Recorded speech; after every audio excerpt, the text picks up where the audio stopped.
I think most gay history is not very well known among gay people today, young or middle-aged, and that's a serious problem. I mean, Sean Penn's movie of Harvey Milk has made his name a little better known, but that's going to fade as well. I think it's we're not a country known for an acute sense of history anyway, so there's a problem. But I think we also have to consider how is it that other groups know that their own history or know any history at all.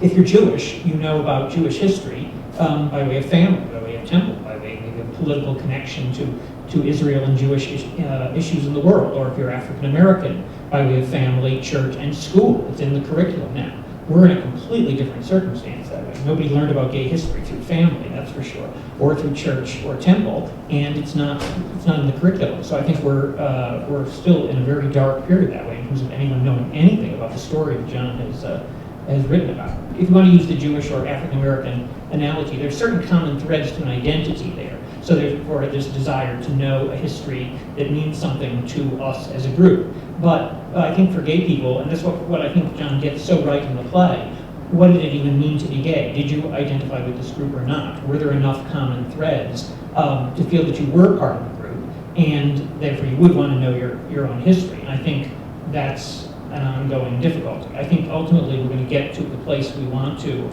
without a sense of history, though. People with the Gay Liberation Front and the Gay Activist Alliance in the 70s didn't know about Mattachine or wanted to erase them from history.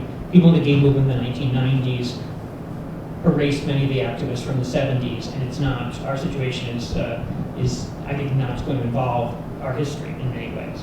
Well, gay society, unfortunately, emulates American society in being basically ahistorical and not being very interested in the origins of all this. What I find most interesting about this play is that it shows that this is an example of the fact that our whole movement is really the result of the efforts of a very small number of people who had enormous visions, Harry Hay being first, Frank Kameny being the second. It was the determination and the courage of a tiny number of people, really, who transformed the way the whole country and really the whole world thought about our situation in 50 years. I've always said that the transformation of lesbians and gays is the most dramatic change and the most rapid change of any minority group in American history, and I think that's true.